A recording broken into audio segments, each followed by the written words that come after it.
Assalamualaikum warahmatullahi wabarakatuh. Perkenalkan, nama saya Muhammad Rifki Safrul dari jurusan Kesehatan Masyarakat Favorit A, Universitas Negeri Malang. Kali ini saya akan menjelaskan mengenai bakteri Treponema pallidum. Berikut struktur dari bakteri Treponema pallidum. Bisa Anda lihat, terdapat endoflagella, filamen aksial, membran plasma, ruang periplasma, dan yang terakhir ada membran luar.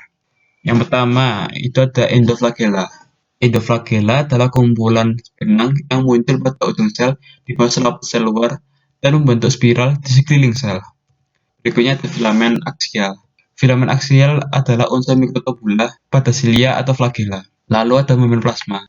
Membran plasma ini tersusun atas molekul lemak dan protein. Fungsinya sebagai pelindung molekuler terhadap lingkungan di sekitarnya dengan jalan mengatur lalu lintas molekul dan ion-ion dari dan ke dalam sel. Berikutnya ada ruang periplasma. Ruang periplasma ini merupakan matriks mirip gel yang terkonsentrasi di ruang antara membran sitoplasma bagian dalam dan membran luar bakteri yang disebut ruang periplasma. Lalu ada membran luar. Membran luar ini berfungsi sebagai pembungkus sel. Lalu saya akan menjelaskan ciri-ciri dari bakteri Treponema pallidum. Yang pertama, bentuk dari bakteri ini adalah spiral. Lebarnya kira-kira 0,2 mikrometer serta panjangnya 5-15 mikrometer. Bakteri ini termasuk ke dalam jenis bakteri gram negatif. Bakteri ini memiliki flagella dan dahulu bakteri ini dianggap sebagai bakteri anaerob obligat. Yang dimaksud dari bakteri anaerob ini adalah bakteri ini merupakan bakteri yang tidak membutuhkan oksigen untuk bisa hidup. Namun sekarang telah diketahui bahwa bakteri ini merupakan organisme mikroaerofilik yang membutuhkan oksigen hanya dalam konsentrasi rendah, yaitu sebesar 20%. Yang dapat disimpulkan bahwa bakteri ini merupakan bakteri aerob.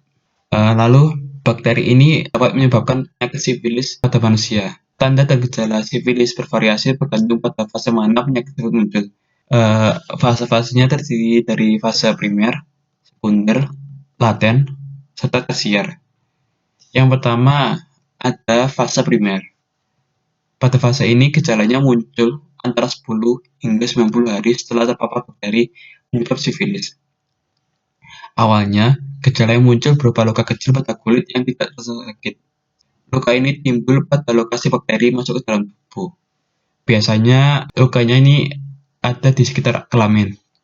Luka ini dapat menghilang dalam waktu 3-6 minggu. Namun bukan berarti penderitanya telah sembuh. Namun jika tidak diobati, kondisi tersebut justru malah memperparah keadaan dan dapat membuat penderita tersebut menjadi masuk ke dalam fase sekunder. Pada fase sekunder ini akan muncul ruam di bagian tubuh manapun, terutama di telapak tangan dan kaki. Ruam tersebut disertai kutil pada area kelamin atau mulut. Namun biasanya tidak menimbulkan rasa gatal. Biasanya sih ruam ini berwarna kemerah-merahan dan terasa kasar. Tapi ruam tersebut sering terlihat samar sehingga penderita tidak menyadarinya. Ruam pada tahap ini juga akan menghilang meski penderita tidak menjalani pengobatan. Namun, gejala dapat muncul berulang kali setelahnya. Tanpa pengobatan yang tepat, infeksi dapat berlanjut ke tahap laten. Tahap berikutnya, tahap laten ini bakteri tetap ada, tapi sifilis tidak menimbulkan gejala apapun selama bertahun-tahun. Selama 1 tahun pertama, infeksi masih bisa ditularkan. Namun, setelah 2 tahun, infeksi masih ada dalam tubuh, tetapi tidak bisa ditularkan kepada orang lain lagi. Jika tidak segera diobati, infeksi ini dapat berkembang menjadi tahap tersier yang merupakan tahap sifilis yang paling berbahaya.